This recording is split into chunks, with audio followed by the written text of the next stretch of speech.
नमस्कार साथियों। तो कैसे हैं आप लोग? उम्मीद है आप लोग अच्छे होंगे, मस्त होंगे, स्वस्थ होंगे। तो आज जो है हम आपको कराने वाले हैं क्लास 10th एंड 12th के लिए अलंकार, जो कि आपकी परीक्षाओं के लिए काफ़ी ज़्यादा महत्वपूर्ण है। आज तो आइए बिना देर के वीडियो को स्टार्ट करते हैं।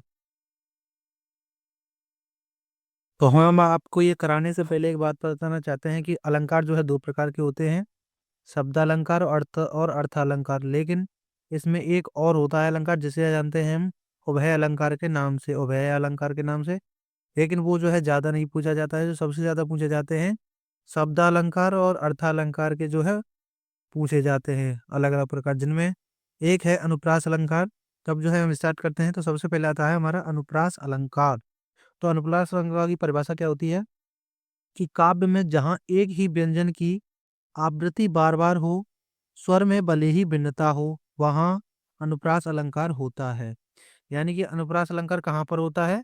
जहां पर एक ही व्यंजन की आवृत्ति बार बार हो, स्वर में भले ही भिन्नता हो, वहां अनुप्रास अलंकार होता है। जैसे कि तरुणी, तनुजा, तट, तमाल, तरुवर, बहुछाय। यानी कि इसमें ता यहाँ भी आया, यहाँ भी आया, यहाँ भी आया, यहाँ भी आया और यहाँ भी आया। तो इसमें जो है एक ही व्यंजन की आवृत्ति कितनी बार हुई है? 5 बार हुई है। तो इसमें जो है यही कहना चाहता है कि काव्य में जहां एक ही व्यंजन की आवृत्ति बार बार हो, स्वर में भले ही भिन्नता हो। यानी कि इसमें जो स्वर बोला जा रहा है भले ही उसमें भिन्नता हो, लेकिन एक ही व्यंजन की आवृत्ति बार बार होती है, तो वहां पर जो है अनुप्रास अलंकार होता है। और उसका उदाहरण क्या हुआ कि तरनी, तनुजा, तट, तमाल, तरुवर, बहुछाय।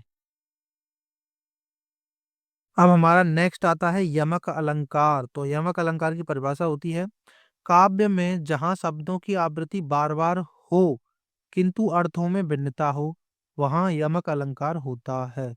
इसमें कहा गया है कि जहां शब्दों की आवृत्ति बार बार हो किंतु अर्थों में भिन्नता हो, वहां यमक अलंकार होता है। तो हमारा उदाहरण है कनक कनकते सौ गुनी, मादकता अधिकाय, या खाए बोराए जग, या पाए बोराए।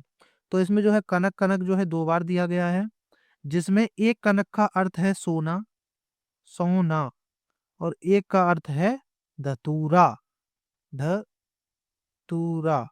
यानी कि अगर कोई व्यक्ति धतूरा खा ले तो वो जो है बौरा जाता है, यानी कि पगला जाता है, पागल सा हो जाता है। और यदि किसी व्यक्ति को ज्यादा सोना मिल जाए तो वो उस सोने को देखकर मोह माया में पड़ के लालच में आ जाता है, जिसे देखकर वो ज्यादा पगला जाता है। तो इसमें जो है यमक अलंकार में यही कहा जाता है कि काव्य में जहाँ शब्दों की आवृत्ति, इसमें जो है शब्दों की आवृत्ति यानी कि दो, कनक कनक यानी कि इसमें दो शब्द हैं और जिनकी आवृत्ति बार बार हो किंतु अर्थों में भिन्नता हो। लेकिन इसके अर्थों में भिन्नता है, एक कनक का मतलब है धतूरा, एक का मतलब है सोना। और तो वहां पर क्या होता है? यमक अलंकार होता है। अब हमारा नेक्स्ट आता है श्लेष अलंकार। तो श्लेष अलंकार की परिभाषा है जहां काव्य में कोई शब्द एक ही बार प्रयोग हो और उसके एक से अधिक अर्थ हो, तो वहां श्लेष अलंकार होता है। यानी कि जहाँ काव्य में कोई शब्द एक ही बार प्रयोग हो, यानी कि एक ही शब्द बार बार प्रयोग हो और उसके एक से अधिक अर्थ हो, तो वहां श्लेष अलंकार होता है। जैसे कि रहमन पानी राखिए, बिन पानी सब सून, पानी गए न उबरे और मोती मानुष चून। तो यहाँ पर जो है पानी शब्द कितनी बार आया? यानी कि यहाँ पर एक है रहमन पानी राखिए, बिन पानी सब सून, और पानी गए न उबरे और मोती मानुष चून। तो ये जो है श्लेष अलंकार का उदाहरण है। अब आता है हमारा रूपक अलंकार। तो रूपक अलंकार किसे कहते हैं कि जहां उपमेय को उपमान के रूप में व्यक्त किया जाए, वहां रूपक अलंकार होता है। तो ये जो है मैंने आपके लिए बिल्कुल सरल परिभाषाएं रखी हैं, जो कि अगर आप इतना लिख के आते हैं एग्जाम में तो भी आपको पूरे नंबर मिलते हैं। यानी कि रूपक अलंकार कैसा होता है कि जहां उपमेय को उपमान के रूप में व्यक्त किया जाए, वहां रूपक अलंकार होता है। इसका उदाहरण है पायो जी मैंने राम रतन धन पायो। यानी कि पायो जी मैंने राम रतन धन पायो। यानी कि इसमें जो है राम के बराबर जो है धन को रखा गया है। तो वहीं इसमें क्या गया कि उपमेय को उपमान के रूप में व्यक्त किया जाए।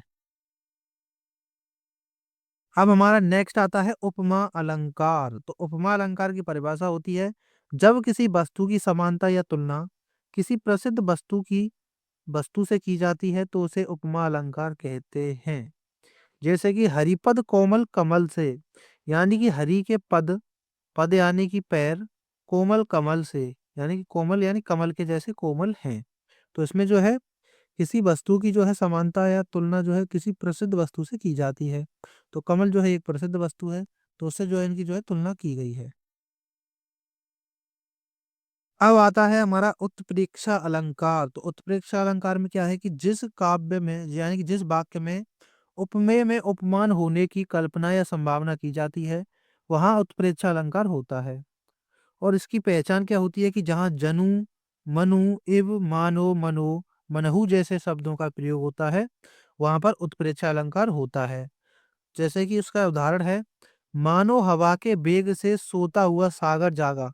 तो इसमें आपने देखा कि इसमें मानो शब्द आया और मैंने इसमें भी आपको बताया। तो ये जो है पहचान होती है कि उत्प्रेक्षा अलंकार होता है।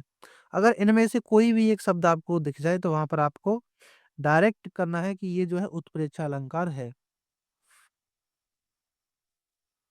अब आता है भ्रांतिमान अलंकार। तो भ्रांतिमान अलंकार क्या होता है कि यदि समानता के कारण किसी वस्तु को देखकर दूसरी वस्तु का भ्रम हो जाए तो वहां भ्रांतिमान अलंकार होता है। जैसे कि ओस बिंदु चुग रही, हंसनी मोती उनको जान। यानी कि ओस की जो बूंदें होती हैं सुबह सुबह की, और एक हंसनी जो है उनको चुग रही थी, क्या समझ कर कि मोती समझकर जो है उनको चुग रही थी। तो इसमें यही बताया गया है कि यदि समानता के कारण किसी वस्तु को देखकर दूसरी वस्तु का भ्रम हो जाए तो वहां भ्रांतिमान अलंकार होता है। यानी कि आप भी जानते हैं, आपने सुबह सुबह देखा होगा कि ओस की जो बूंदें होती हैं वो एकदम मोती की तरह चमकती हैं, हीरे की तरह चमकती हैं, जिनको जो है हंसनी जो है मोती समझकर चुग रही है। तो यहाँ पर जो है हंसनी को क्या हुआ, भ्रम हुआ, और वहीं पर जो है भ्रांतिमान अलंकार की उत्पत्ति हुई। अब हमारा नेक्स्ट आता है अतिशयोक्ति अलंकार। तो जहां पर किसी वस्तु का वर्ण बहुत ही बड़ा चढ़ाकर किया जाता है वहां अतिशयोक्ति अलंकार होता है। तो आगे नदियां पड़ी अपार, घोड़ा कैसे उतरे पार, राणा ने सोचा इस पार, तब तक चेतक था उस पार। तो इस बात को जो है इसमें बढ़ा चढ़ाकर किया गया है। इसमें लिखा है पहले कि आगे नदियां पड़ी अपार, यानी कि आगे जो नदियां थी वो बहुत सारी पड़ी, और घोड़ा उनको कैसे करे पार, यानी कि उन्हें घोड़ा कैसे पार करे। और राणा ने सोचा, यानी कि महाराणा प्रताप ने जैसे ही सोचा, इस पार, तब तक घोड़ा, तब तक चेतक था उस पार, यानी कि चेतक उनके घोड़े का नाम था। तो राणा जी ने सोचा था, यानी कि महाराणा प्रताप ने सोचा कि अब कैसे जाए उस पार, तब तक घोड़ा उस पार पहुंच चुका था। ये जो है क्या हुआ, इसमें जो है इस बात को ज्यादा बड़ा चढ़ाकर लिखा है। तो यही जो है अतिशयोक्ति अलंकार है। तो अब जो है हमारी ये वीडियो यहीं पर समाप्त होती है। अगर आपको वीडियो पसंद आई है तो प्लीज वीडियो को लाइक कर देना, चैनल को सब्सक्राइब कर देना। मिलते हैं नेक्स्ट वीडियो में, तब तक के लिए जय हिंद, वंदे मातरम।